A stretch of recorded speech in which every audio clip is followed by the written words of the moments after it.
Okay, so that's the question.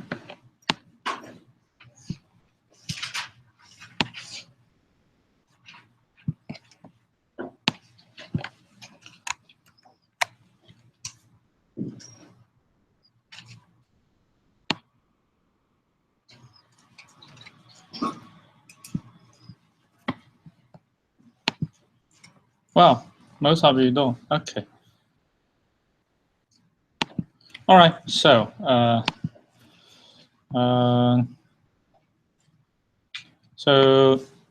Respondus lockdown browser. I probably need to put a link somewhere. Where should I put it? Course material or just say.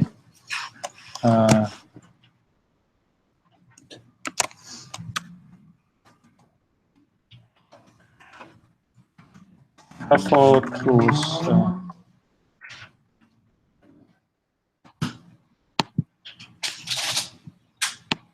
Okay, so I put a link here on the Respondus lockdown browser. So the university actually have a on UTC Learn. There is a site. Let me see. UTC Learn. Respondus lockdown browser students. Okay, yeah, it does come here. Respondus lockdown. Let me put the link right there. So, student instruction lockdown browser install. In the exam, if I try to reserve the computer room in the library. If I succeed, you don't have to install lockdown browser on your own computer. But if not, then you have to install lockdown browser on your own computer. So my plan is we have 37 students if no one had job, but the computer room have only 30 computers. So maybe only 6 of you or 7 of you have to install lockdown browser on your own computer. So you can just bring your computer to the computer room as long as you take data. That's fine. So, but the rest of it, if you want to use a computer in the library, then you can do it there. So, if I cannot reserve the room, we will figure out something else, I guess. So, but it's basically the same thing when you take the MCAT, GRE, or other exam. It's basically the same testing environment, or very similar testing environment. So, okay, let me put this link also on Blackboard. Helpful link. So that will be a web link. So etc info on lockdown browser installation and usage. And that should be that link.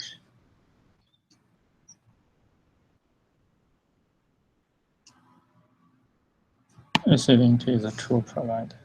Oh, no, I don't have to give the key. Submit. All right, if I click on that, it does go. Okay, it's working. Right, so I can also send the PDF directly. You want to try that. Right now, I put chapter 4 assignment as the testing case. See whether you can do that or not. If you say I don't have a computer with a webcam, then go to a library, try this one. So it's just see how it's going to work. Some of you already finished, but you may want to retake this one using the lockdown browser. And this will be how the exam will be given to you. So try work on this one and see how it goes.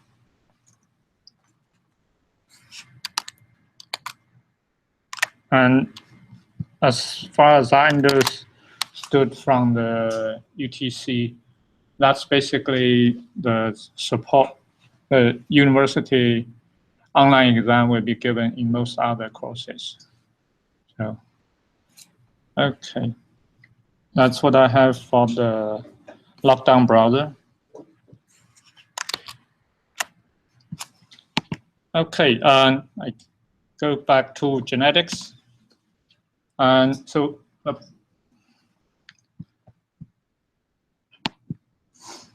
we were very rushed for the pedigree last time, so I'm going to review it again.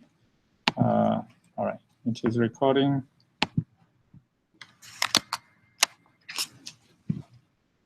And some basic symbol again, a square is male, round is female.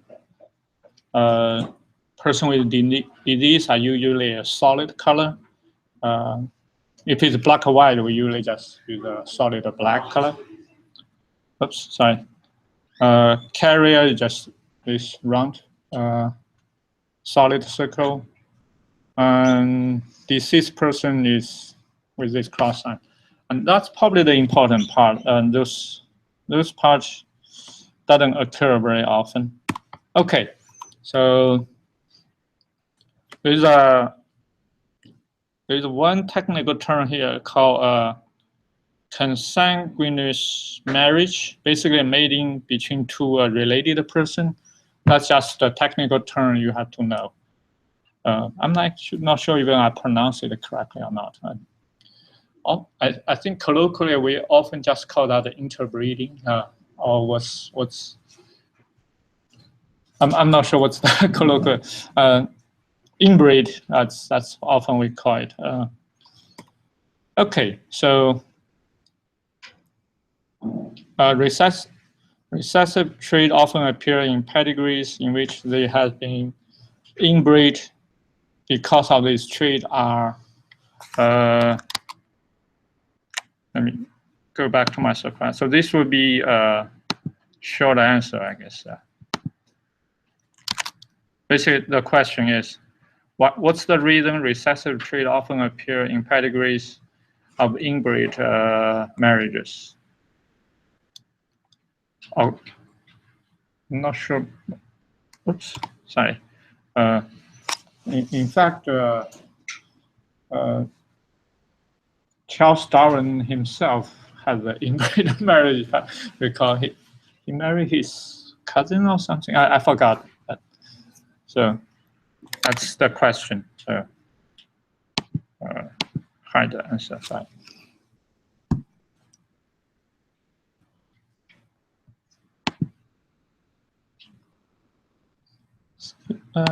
Let's try to hide the answers.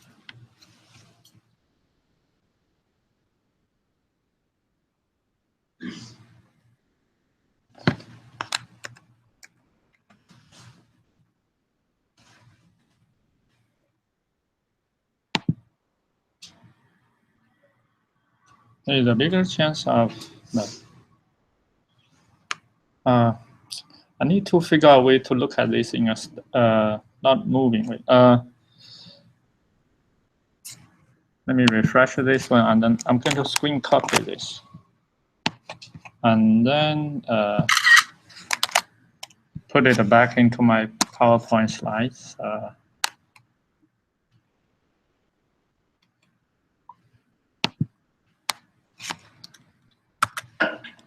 Then I pull that right back. Right here.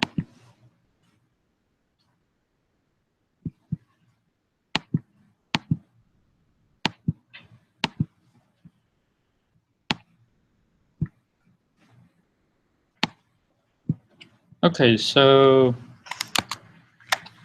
let me see.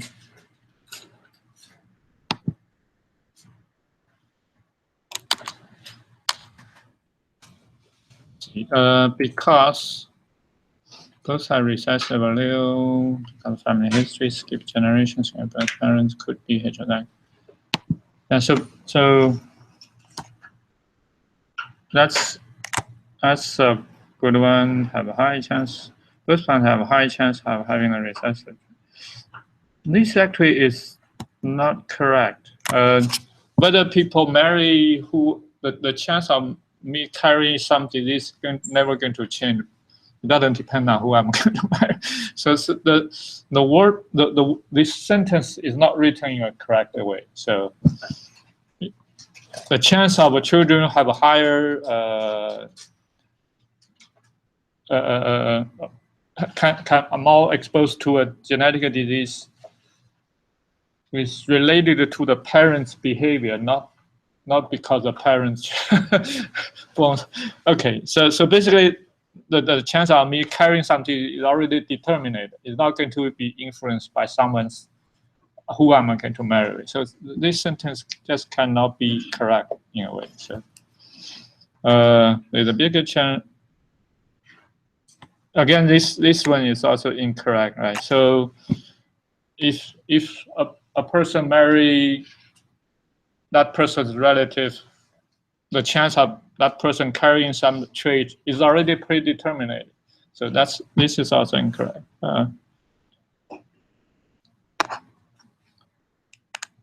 This is actually correct. Who wrote this one?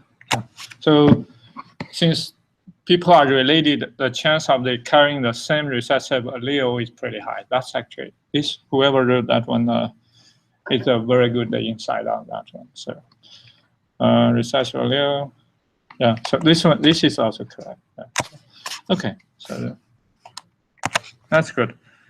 And if we go back to the multiple choice, yeah. So I guess B should be correct if that's the case. Yeah. So if it's multiple choice, that will be B. So. Oh, sorry. I actually should answer next one. Okay. And for the pedigree analysis in most of the mammal or most of the species, it's more complicated with the gender or sex chromosomes. And last time we go over this one, I actually ask you what kind of genetic disease this one is, right? So if you recall, well, that's for a curiosity. Let's redo the survey again, see how many actually could get the correct answer. No, not this one, not this one. Okay, here's the multiple choice. So let me see. Let me minimize this one. That'll be right, A, B, C, D, E. So A is autosome recessive, B is autosome dominant, C X-linked recessive, D X-linked dominant, E Y-linked dominant. Actually, it really doesn't matter. It's a Y-linked, it's Y-linked. Right, so.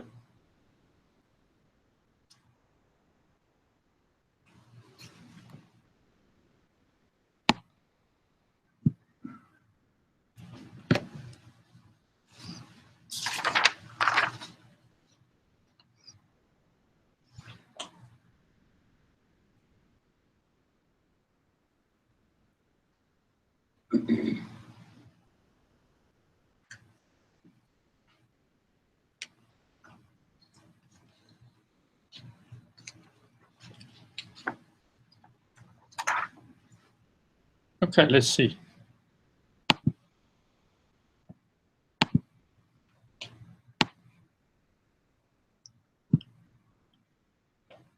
Autosome recessive.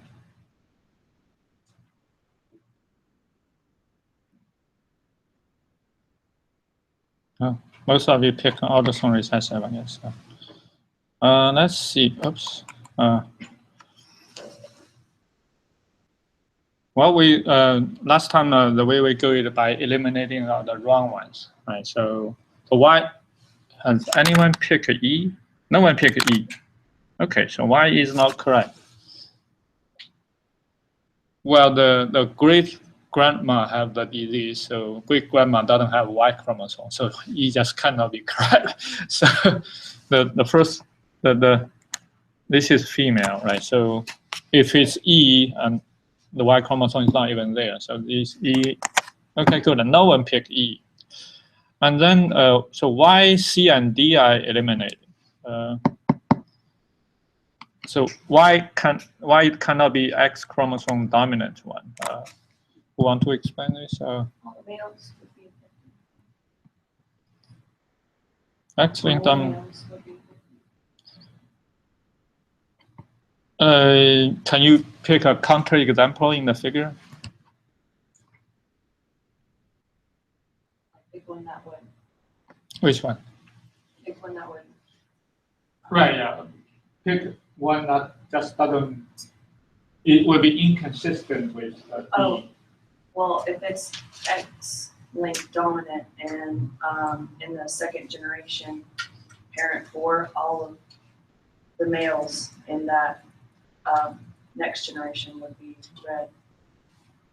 That is incorrect because if actually so if it's actually here, this number 4, that means the disease is on its X chromosome on the Y, and all the male boys of this father doesn't have its X, should only have Y, so all the boys should be healthy. So all the females. Excellent. Yeah. So all the girls of this father then should carry its disease chromosome, and all the girls should be red if it's X dominant, and this girl is Y girl. So all the girls actually are healthy. So E is incorrect. Okay, so why C is incorrect? Well, cannot tell you. So why C is incorrect then? Because in the fourth generation, 1 and 2 are boys, and their father was a boy. Their father had the trait, and he had them, but they also had the recessive trait. And they only they didn't receive their X chromosome from their dad. They received the Y.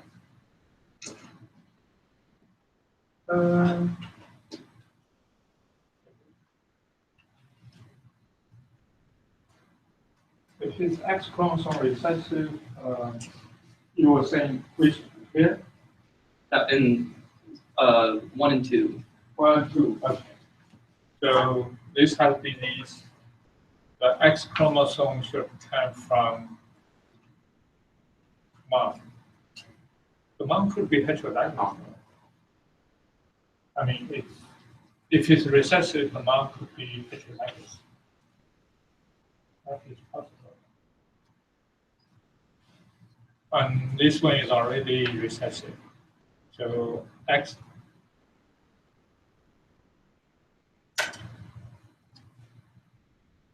I mean, the chance is small, but it is still there. Yeah, I see. So you need to pick another example why that's not a case. Although, let me see. This one must have the X chromosome. This one, so the male have 1, and the female also have 1. That means this one has to be heterozygous. So if a female is this one, look at this female. If it's X chromosome recessive, this female one must be homozygous. That means its X chromosome comes from both parents. The female has, that means she also has to be homozygous. This one has to be homozygous. This actually is all the way here. This is heterozygous. No, this is a male. If this one comes, okay, here's the problem. This one has 2 copies of X chromosomes, both carry disease, and that X chromosome must come from the father. So the father has 1 X chromosome, you should have disease, and this one doesn't have. So the female, it always carry the 2 X chromosomes have to come from both, one of both parents.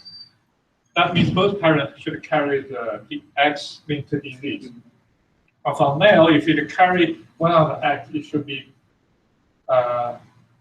display that trait, because male only have 1 X chromosome. And so if this one is homozygous, this male parent should also be solid red. Am I making sense? So this one, C cannot be correct by looking at this homologous female. Right, so even though first two generations seem to be still okay, in fact, if you look at this one, this male has this one. Oh, that's actually still reasonable, but this, then you have to say number 5 is heterozygous to explain the male, because the male X chromosome X comes from the mom, and then it's and this one homologous, this one has to be heterozygous. So in a way, it's this male who is normal is a counter example. The rest of them, there's still a small probability because this could be heterozygous. This one could be heterozygous. This one has to be wild type. And now we'll have, so those are all wild type. So when it's all wild type, it's actually less informative. But it's this example. Eliminate C. Okay, so C is done. Okay, if it's autosome recessive,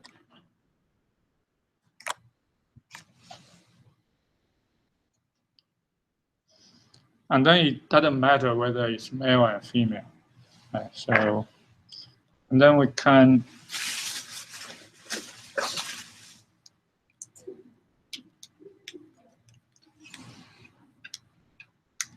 that means everyone had a disease must be homozygous. So everyone has this disease should be a homozygous for this. And that means every wild type parent should be heterozygous. If the children, otherwise, if this is recessive and this is complete wild type, now the children should be having that disease. So if it's autosome recessive, you have 4 is too little a, and the 5 has to be heterozygous for its children who have one disease. And if you have too little a crossed with big A, but what's the ratio we should see? It should be 50-50. And this is really unlikely. And again, this one, this is a small family, so 2 out of 3 is hard to tell whether it's 50-50 or not. But this is a pretty big family. If I look at this one, well, that's 100% having. So I have to argue this one is also heterozygous. And well, if this one is heterozygous, or that's homozygous, this has to be heterozygous again. So if it's autosome recessive, the chance it is actually I don't see a contrary example, but it's just the probability seems to be low. I have to always argue this must be heterozygous, this must be heterozygous. So every person this family marry has to be heterozygous, Otherwise, it doesn't explain why it always become why this disease is always there. This is an unfortunate family, so every time one of the members of them marry someone, this has to be heterozygous, this has to be heterozygous, this is heterozygous. So everyone they marry, it has to be heterozygous to explain. It just become a very unlucky family to explain it. On the other hand, if I look at the autosome dominant one, it seems to be much easier to explain. It's basically this, as long as grandma carry one of it, by 50% chance, one of his children will carry. And same thing here. Well, in a way, this is also 50% chance to carry that. If I cannot Y chromosome being.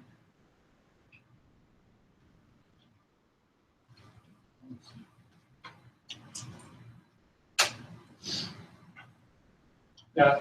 Okay. So even if it's for autosome dominant, I still expect 50% here. So I guess for both autosome dominant recessive, I still expect 50%. So in a way, that doesn't. These two arguments I guess cancel out. It's just how they vary that chance comes. So, but if it's autosome dominant, it just seems to be more probable in a way. So I don't have to argue this one has to be heterozygous. It really doesn't matter whether this one is heterozygous or homozygous or homozygous. So that's I guess the main reason. Did I give an answer? No, I didn't give the answer.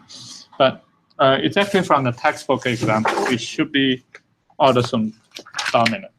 So I'm talking out loud myself, that type of thing. So that's autosome dominant. So this is figure 340. So, okay, so next one. And this disease will be what?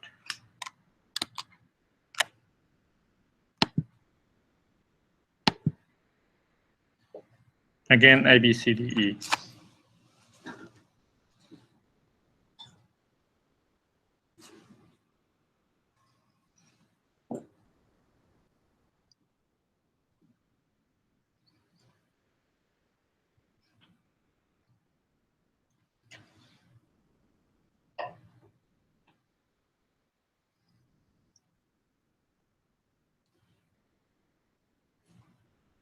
Okay, let me look at the answer. Oh, that's not your answer. This one, autosome recessive.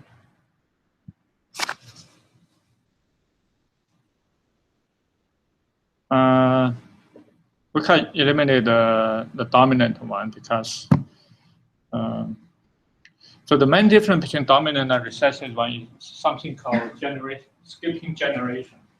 So if it's dominant, one of the one carrier disease must be that disease allele must be in the third generation. But if it's dominant, none of those people in the third generation have the disease, so it just cannot be dominant in this example. And we can eliminate all the dominant ones. So that means B, D, E, they are all gone. And if it's X-linked recessive, that means this Y must carry it, and that Y is healthy. So it cannot be X-linked recessive either. So actually, that means I just eliminate all four others with only A left. So, and then we just make sure autosomal recessive is consistent with this. So, and this must be heterozygous with a homozygous. And this must be heterozygous. This must be heterozygous. And this must be heterozygous. That's heterozygous. When two heterozygous parents marry, there are 1 out of 4 chances one of their children are homozygous in one locus. This just happens to 1 out of 4. Yes? Can you explain the difference between X-linked and autosomal? Well, if it's X-linked recessive, that means this for X-linked recessive, autosomal recessive is the difference is. That's a very good question. I probably should put something like that. Autosomal, this give you a disease, but if it's X-linked, I need just this to have a disease. The only reason is because this small a is on the X chromosome. But since the male doesn't have another X, so if it's X-linked recessive, the male always show the disease. So if it's actually this one, this or this comes from mom. If that, sorry, okay. So this X chromosome comes from mom and Y chromosome comes from dad. This X chromosome comes from this one. Or this father. Oh, I see. See, so this one, if it's X chromosome recessive, the third generation female should be heterozygous.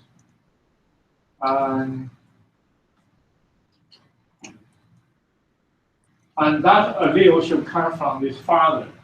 And this father is healthy. And so this is incorrect with X chromosome. So I guess if I write it down here, it's really this one.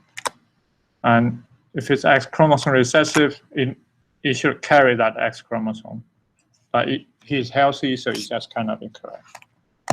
All right, so did most of you pick A?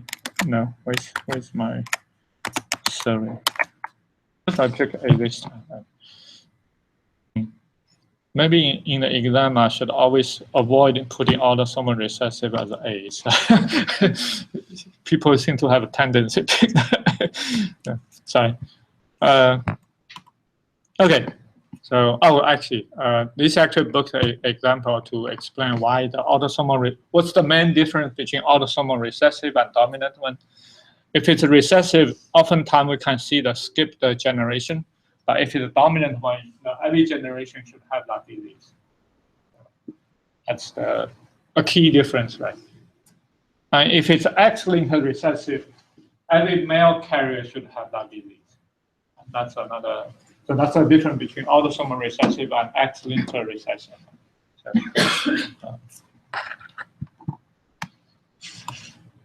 okay, here's another exercise. Let me pull out my. Okay, so which one do you think this one is? Well, if I give you a hint, this one you see the disease in every generation. So compared to the previous example where you see the skipped generation, this is clearly a different pattern. And you also see it quite a lot. I mean, it's in the book, but you shouldn't look at the book. So,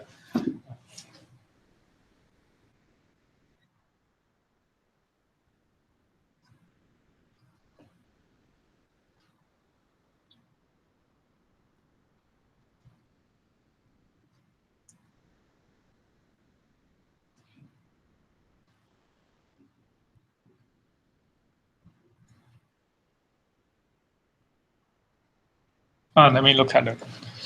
Let me look at your. Most of you pick autosomal dominant. One of you pick X-linked dominant. One out of four pick that one. Now we pick X chromosome recessive. Very few pick the autosomal recessive. Okay, that's good. So autosomal recessive can be eliminated because there is no skipped generation. Very good. So that message seems to be received. And nobody pick an E. And E just doesn't happen very often, except for male prevalent disease.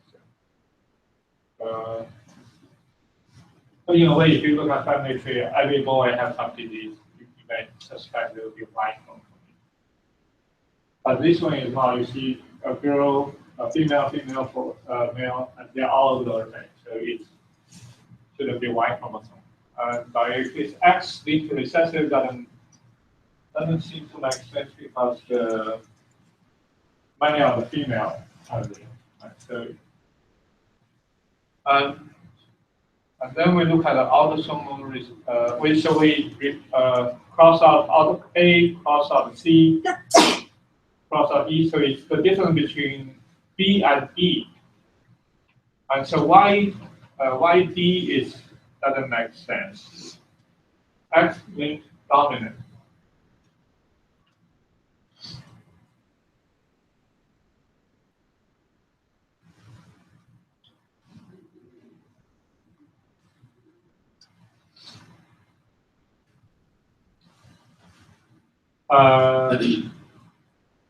Who can offer an example? The D is just incorrect. Why don't I pull up a descriptive one, and you can put in your answer here. So the question is why D is incorrect, why it cannot be X chromosome dominant, why it has to be autosomal dominant, I guess.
I guess it's just less likely.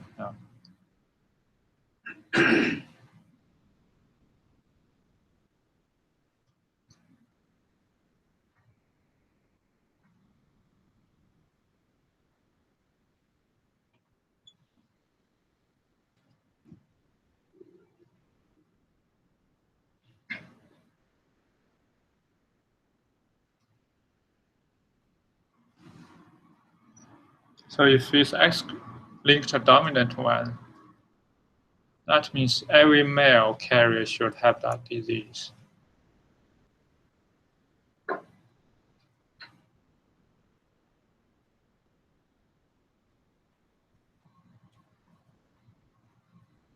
And actually, if it's X chromosome dominant, it really doesn't matter. It's male and female. Everyone should carry that disease. So why autosomal dominant is more reasonable here? So that it will be on the, I guess it will be in essence, which one is more likely? Yeah. So in both A, B, and D, every carrier could. Yes. One way you can tell if it's X-linked is for a son to have it, the mother has to have it. Excellent. So it's basically on this one. This person's disease didn't come from his father. It should come from a heterozygous mom. Very good point. But that is a probability. That's a smaller probability compared to the autosomal dominant.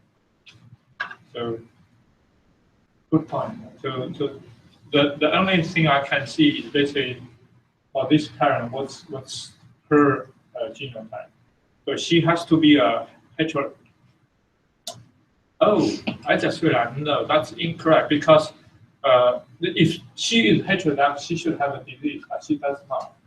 So we know for sure D is incorrect because his X chromosome comes from mother, and the mother is healthy, so it cannot be X chromosome dominant.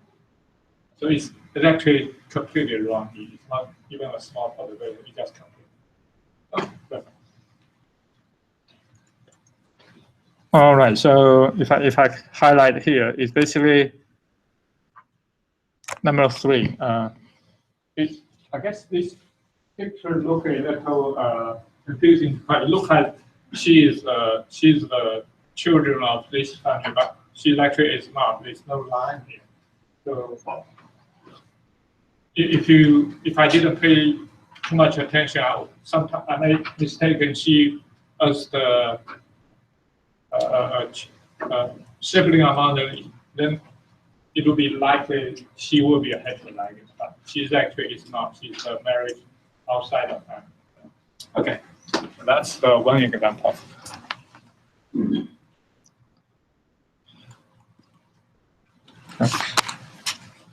This is actually the autosomal dominant one. So. at least from the textbook. Okay, and then I'm coming back to your homework assignment. So this is one of the homework assignments. Let's see how, instead of giving you, yeah, how do I do this one? Let's start with multiple choice, probably easier. So A, B, C, D, E again. So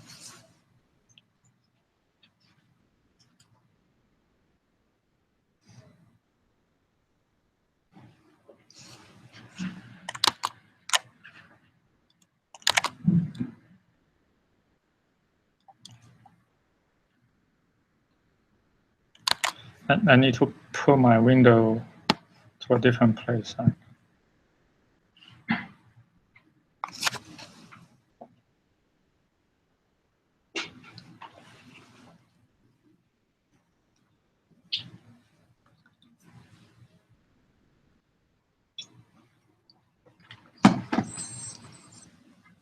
Let's see, how do we do? Not how you pick B, D.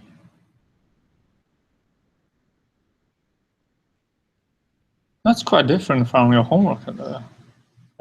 In the homework, 2/3 of you pick the right answer.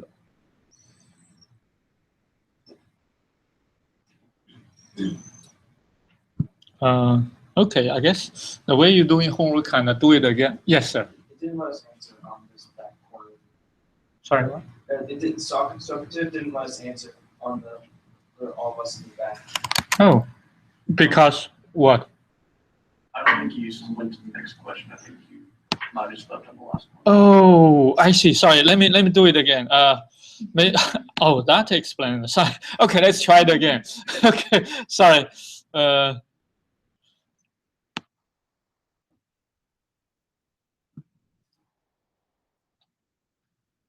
Okay, let's search. Oh, for a moment, I was really worried. I guess if something terribly wrong, it's always a reason. And this time it's myself. It's a reason.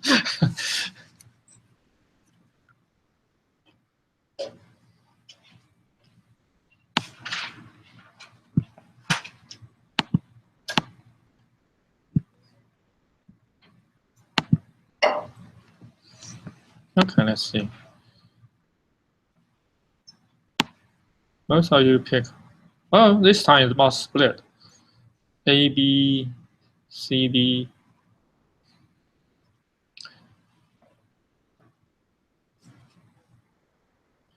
So let's see. The question is a third generation, third child, third generation, fourth child marry. So that would be third generation. Oops, sorry. Oh, I just showed you the answer. Third generation, third child, and third generation, fourth child. That's two-person marriage. What's the probability they will be?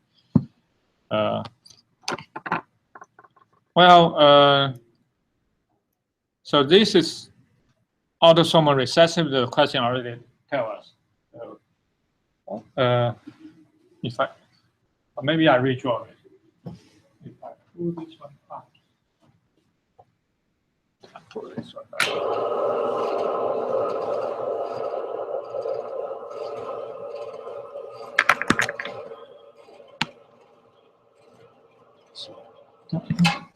Okay, so it's recessive, and this person married. This is homologous, and this person must be heterozygous, otherwise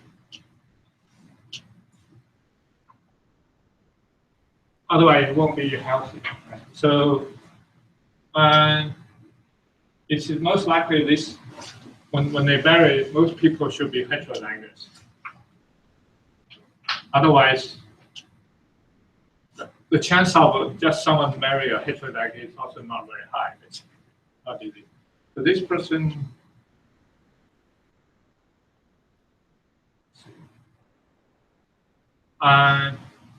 they will always be heterozygous. If that's the case, this person must be heterozygous. and this person is heterozygous. Oh, this one is a disease. This one has to be heterozygous. Okay, so if this person has a disease and this is autosomal recessive, this person has to be a heterozygous. I see, okay. That's a homozygous. And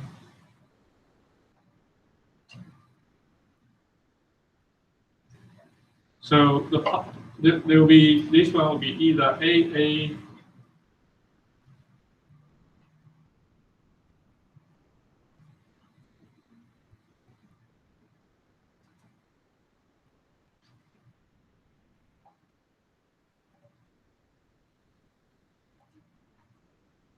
It's wild type? No. If it's wild type, it doesn't have to be. Okay, maybe I should look to my own answer before I.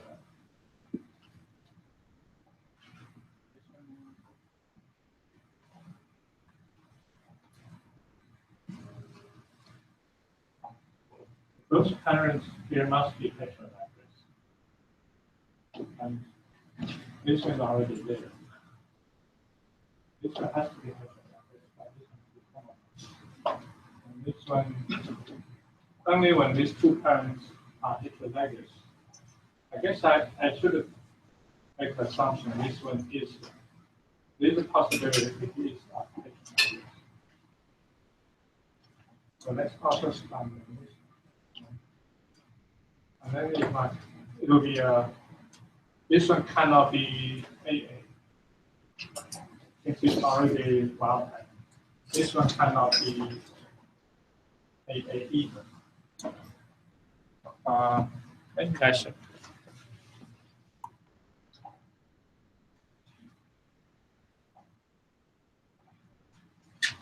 That's my.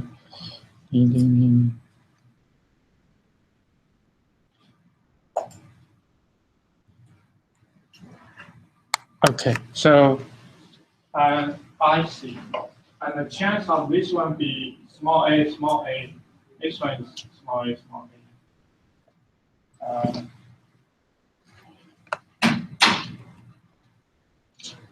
Is 1 of the 2%.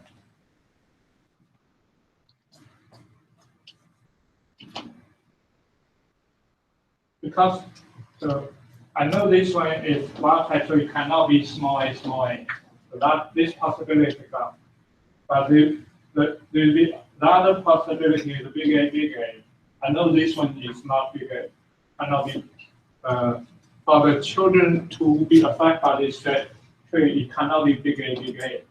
But that means the remaining chance these parents to be heterozygous is 2 out of 3. This one, this big A is 1 out of 3 chance here. But we can remove the small a.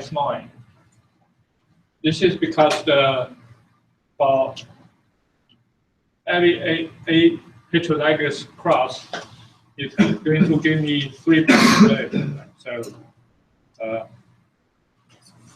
I know it's not 1 out of AA, so this one is gone.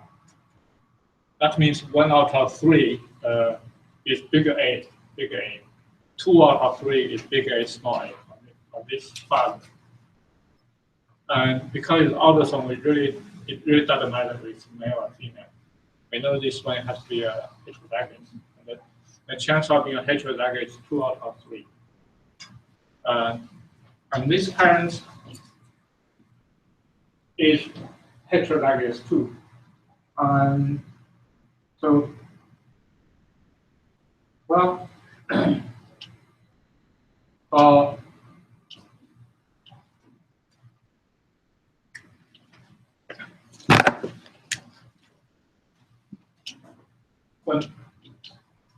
when 2 heterozygous marry, and the chance of the children be homozygous recessive is 1 out of 4.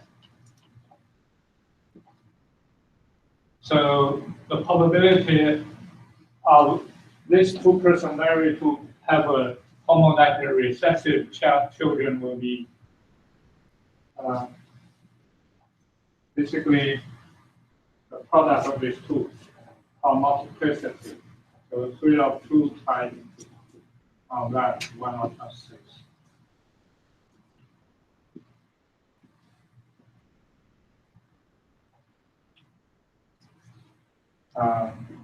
Maybe we can this. Try it again. See whether.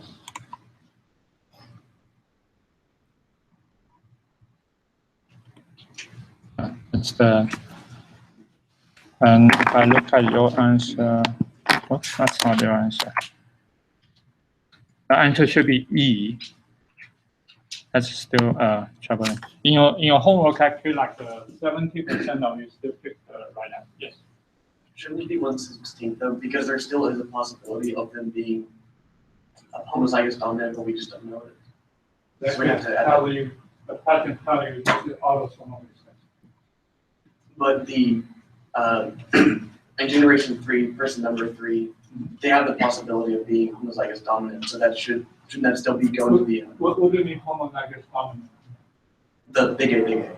Yeah, that's 1 out of 3. So shouldn't that also be taken into account for because they still have the possibility of being that?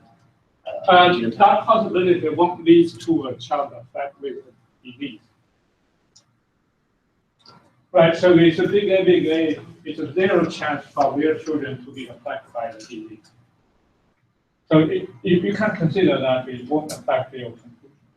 But if you put the big A, so basically it's this, if you put that, if you put, so there will be 2 possibilities. So I should say number 3 is big A, if it's that, that's 2 out of 3. Or it's big A, 1 out of 3. That's its father, number 3, 4 is small a. And if that's the case, this one gave you this chance, this one gave me 0 chance for the child. So if I put these 2 together, sorry, that's multiplication plus 1 out of 3 times 0, that's still 1 out of 6. Okay. Yes? Why is little a crossed out over here? Because it's wild type. This person is wild type. And so that means we only have big A, or big A, small a to choose. And since initially this one is 1 out of 4, this one is 2 out of 4, this one is 1 out of 4. So if I remove this 1 out of 4, and I redistribute the probability again, this is 2 part, this is 1 part, it becomes 2 out of 3, this is 1 out of 3. And if you consider this is 1 part, this is 2 part, right? So when I distribute among the 3 of them, this is 1, this is 2, 1 to 1. That's a 1 to 1 ratio. But if I remove the AA, since AA is not even part of it, so I'm only picking 2 parts here, 1 part here. So that becomes 2 out of 3, this is 1 out of 3. So if you have to consider the genotype of that individual, the same individual we're talking about, through their parents, why by this logic can't you say that in the 2nd generation, individual 4 is homozygous dominant? If that's the case, if it's AA, actually it's always there. If AA is not, the children will be affected. No, in the 2nd generation, the Which parent of Oh.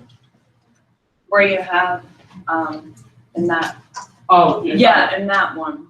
Why can't you assume that's because it doesn't matter. This one has to be homozygous. Even if I pick big A, small a, it really doesn't matter. This one. Okay. Must be homozygous So you're to start with. basically, if you put that probability in what you have written on the board, you would just be multiplying it by 1, which would still give you 1/6. Yeah. Well, it doesn't affect the probability. This one will be heterozygous. That said, if I really do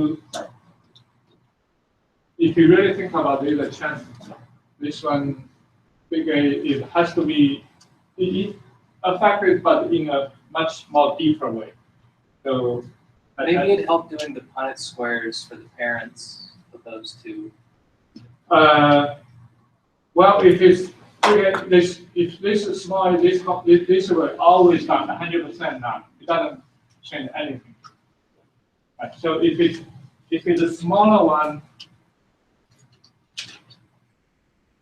and I know they are both healthy. So if it's small a versus big A, and there will be only two possibilities, right? Small a, and it cannot be small a. So this one has to be heterozygous again. So it really doesn't matter in this case. It has to be heterozygous. That's basically it. It really doesn't matter this person's genotype. In the end, this one has to be heterozygous. Because of the recessive parent. Right, yeah. So because, right, even if this one is heterozygous and the children are healthy, it just cannot be homozygous. So, in a way that this one really doesn't matter here. This one has to be heterozygous. I mean, we can consider that in the end it just doesn't matter. So. Okay. Yeah, this is, it took me a while to calculate this one too. I probably shouldn't tell you a while. I shouldn't tell you. Anyhow, so here's another question. Let's do this one again. Cystofibrosis, this one is again autosomal recessive, and two heterozygous parents have two children. What's probability they were born in the order of a normal boy and a girl with the disease?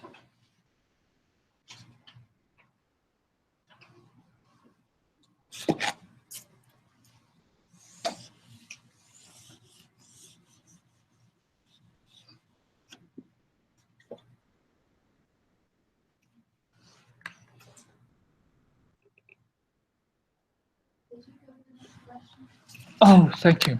I forgot. Thank you. Okay, thank you for reminding me this. Yeah. Oops, sorry. I just showed you the answer again. So,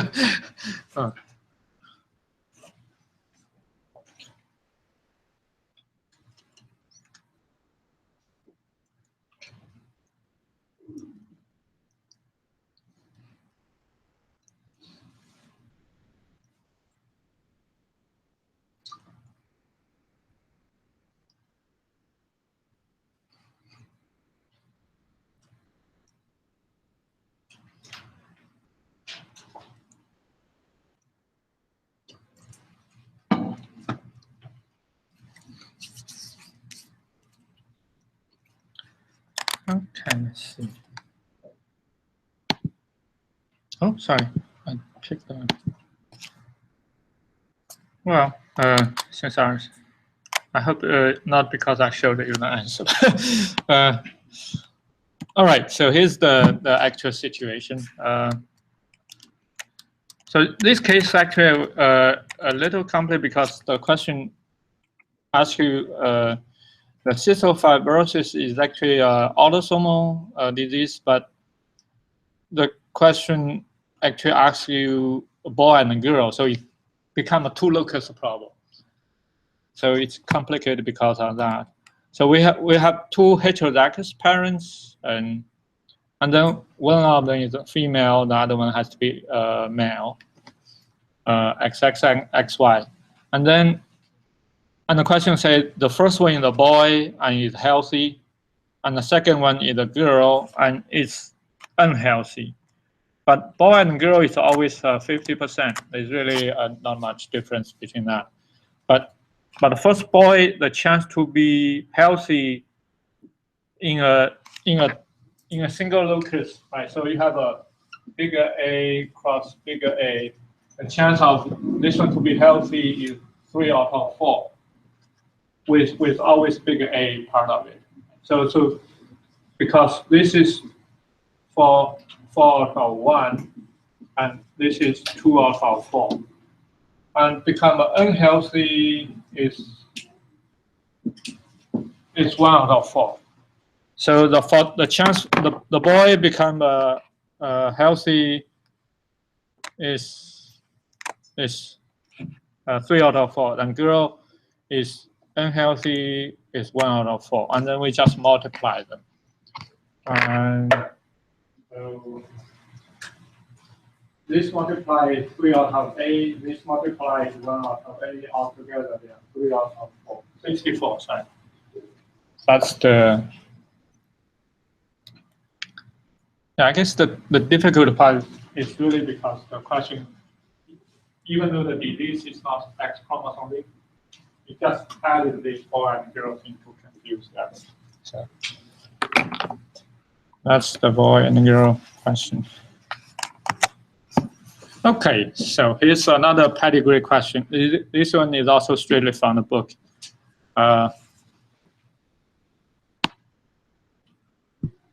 So short fingers. This one asks you to draw a pedigree to explain the situation. Oh, I think I cut off some of the sentence here. Sorry. Okay, let me put things back. All right. Okay, so here's the full. So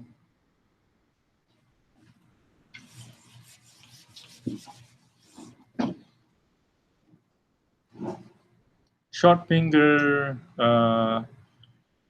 This person has 2 older brothers who are identical twins, and both have short fingers. So if I read this one, why don't you tell me how to draw this? So we have a female person. Is she healthy or not healthy? Joan, and so I put red here, and she has 2 older brothers who are identical twins. So she has 2 older brothers, and who are, is that how you draw identical twins? Yes. Okay. Who is also have disease?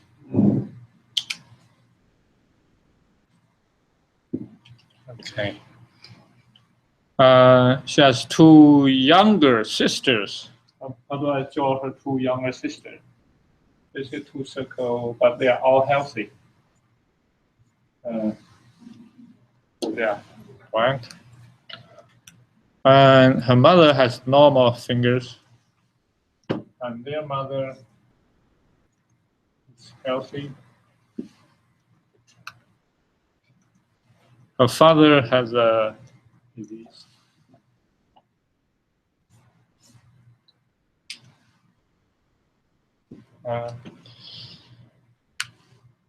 Oh, I didn't leave space for the grandparents. Sorry. Gee, I should start at the bottom.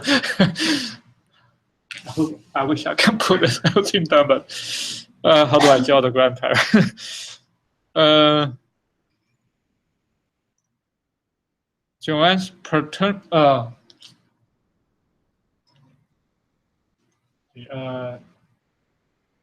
I'm going to start at the bottom of it.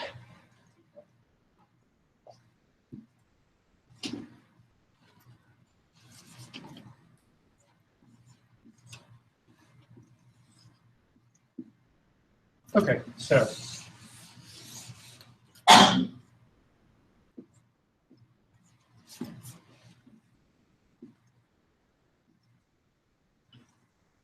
and the paternal grandfather, father's father is not deceased, has normal finger. Has normal finger.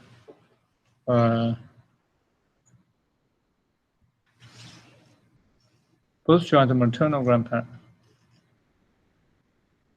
Her paternal mother has. Oh, her paternal mother has diabetes. How about the both the maternal grandparent have normal fingers? Okay, so which are all normal. Joanne married Tom, who has normal fingers. So, the choice. Joanne married Tom, who has normal fingers.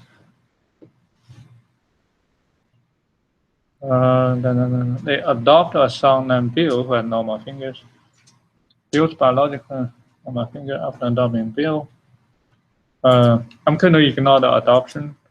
Bill and Tom produce 2 children, one older daughter. So they have an older daughter with shorter finger, and younger son with normal finger.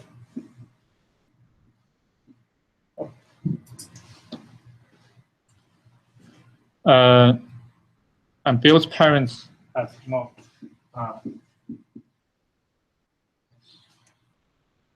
Sorry. Okay, let me see how the textbook shows this. Well,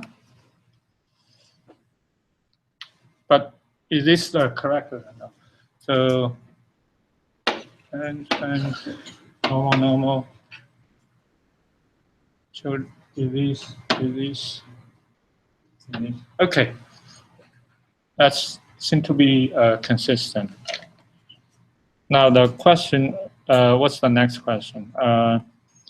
What is most likely the mode of inheritance of this short finger family? Do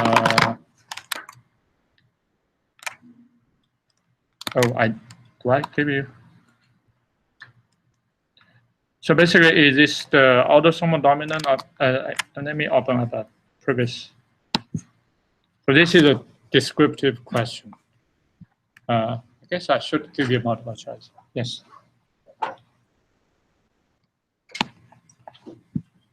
Let me show you the picture again. So what's most likely inheritance pattern here?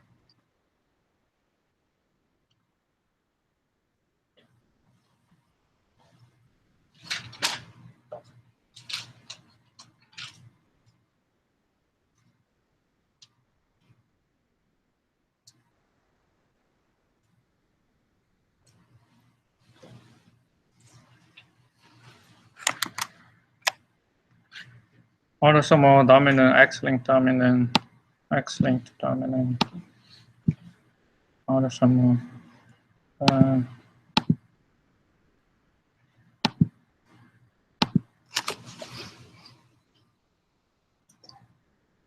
It cannot be recessive because the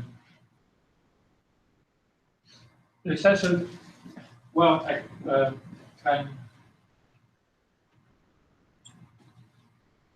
it is unlikely to be recessive. I guess.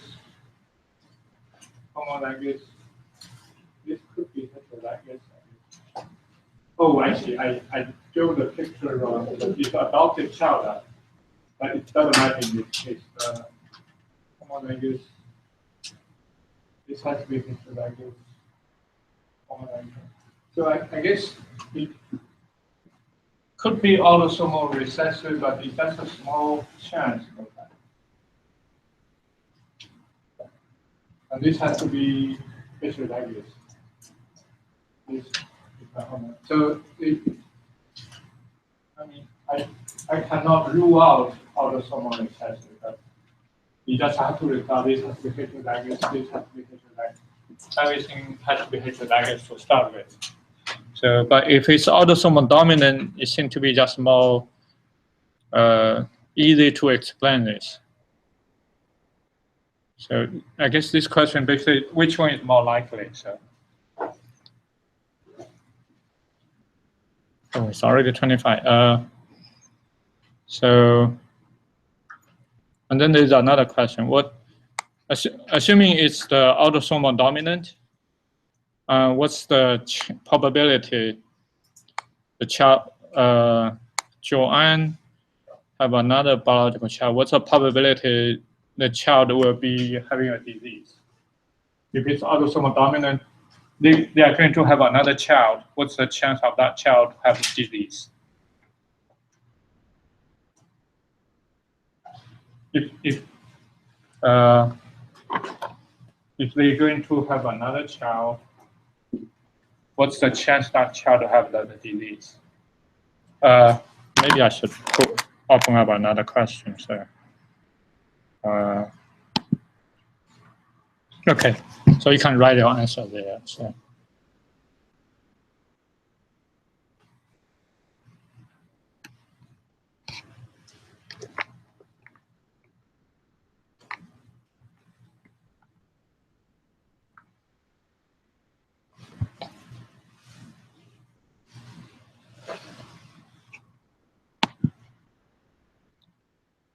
Oh, excellent. Yeah, it's just 50% because the autosomal dominant and most likely she just had one allele, and the child get that one allele. So it's basically one allele plus wild type is 1 out of 2, 50%. Yeah, very good. So.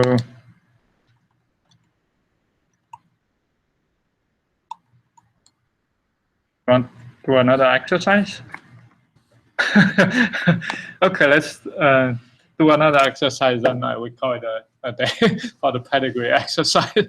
So, okay, let me open up this one.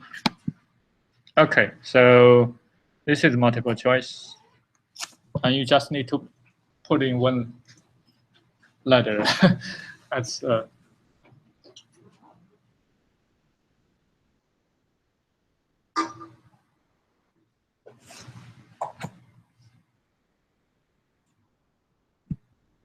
also, you pick A, autosomal recessive.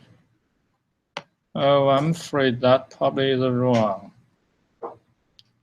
The answer is autosomal dominant. Autosomal recessive means that you often see skipped generation. This one you see the disease in every generation. So okay, you really should remember that one.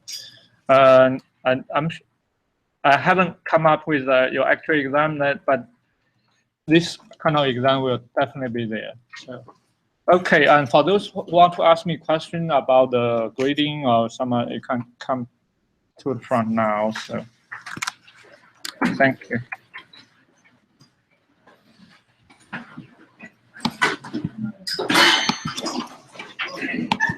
Hi. Yes. I don't quite understand my grade on my homework. What's my comment? It said something like I did the PowerPoint, and from my understanding, I put the hyperlink in the first page of the PowerPoint presentation and not in the comments because it said don't do it in the comments. Yeah. Put it on the blackboard. When I click when I look at it, I click bubble. It's hyperlink. It will be there. If you put inside of a PowerPoint, I cannot see. So where exactly would it? Do you want? I was confused about it all. I didn't want to put it in the comments and not get the points, but I didn't want it to not be there and not get the points. You just have to be put your link there. If you hold on, let me see. If you're still having trouble, not. I mean, you can just click on that link. It actually asks you to write your submission there. Put your link somewhere here. Oh, okay. Yeah. So instead of doing it in the right submission, instead of the comments, you want it to click on the right submission and put it. So instead of here, you want it there. That's right. Okay, I'm sorry, I misunderstood. That's where you put the PowerPoint? Yeah, where on the right submission, because I didn't put it in the comments, I put it as the first page in my PowerPoint presentation. That's putting a PowerPoint. That's just a very awkward. I usually don't even look at your PowerPoint. I just look at your video. Okay, yeah, because I had the PowerPoint with all the questions answered, and I didn't get any credit for any of the questions that I answered in the PowerPoint. Did your video work? Did I what? Did the video work? I guess not, because I didn't put it in the right place or something. I don't know. If I don't see it, basically I didn't see the video. If you didn't get any point. I got 2.5 points out of 50. For the PowerPoint. Okay. I didn't see your video basically. Okay. Yeah. So how do I? Is there a chance that I can get the points back You have for it? resubmit. Resubmit it? Yeah. Okay. It's twice. Okay. You have a chance to resubmit. All right. I'll do that today. Sure. Thank you. Okay. I just have a quick question. On your PowerPoint that we have to do, what question are we supposed to, is this problem 1 for this? You just explain this. Explain it. that's Right, it? it's just like you are the professor, you have to give a lecture. Okay, Yeah, thank you. that's all. So, yes. For, Let me dim the, let me turn off that one. Nobody probably, okay. You want to go over your assignment, I right. yeah. So, I'm Philip Milichenko, Yeah, VGX 492.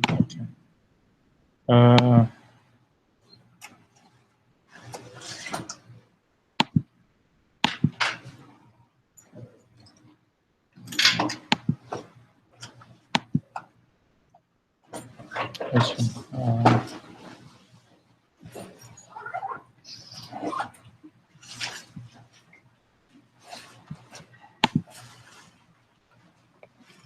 this, That's right. okay.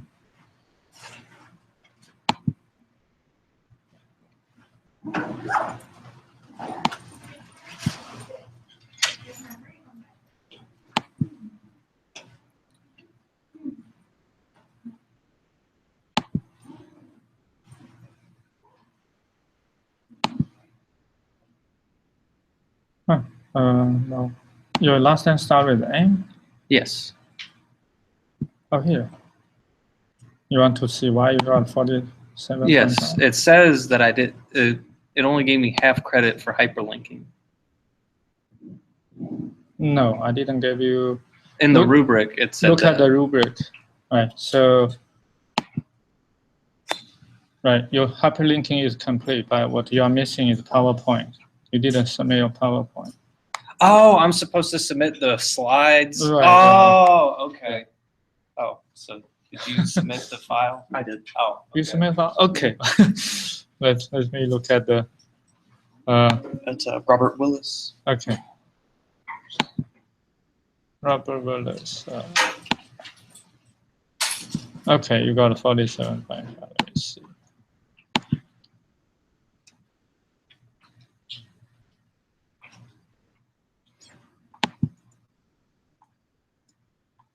$47.5. Oh, I didn't realize you submitted a PowerPoint. I'm sorry. All right. Okay, Have a good day. my apology. Okay, now you are 50. Okay. Have a good day. You too. Yeah.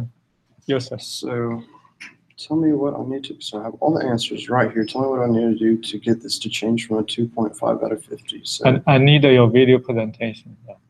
okay, so Yeah, and you I had linked, to, I linked it in here, so I hyperlinked it. If you look, I put the hyperlink in on Hyperlink. Blackboard so you just want to put the URL in Blackboard. and then submit your PowerPoint as a supplementary. Okay. Yeah. So. Email you earlier about like my video, Okay. like I had the hyperlink and everything, and when I click it, it goes, Not found. yeah. And then I made sure on YouTube it's public. Let me see why that's the case. It looked like you didn't hyperlink it correctly, actually. Can you show me? Let me show you the video.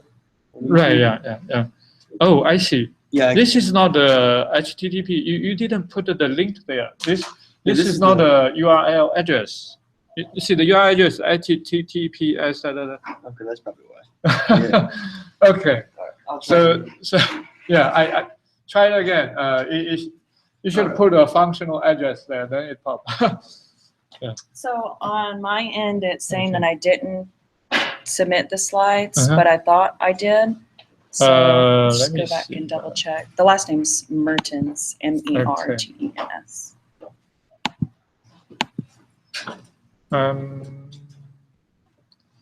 The first name maybe Chelsea. it's easier to look at the first name. Charles. This? No. That's me right This. there. Okay.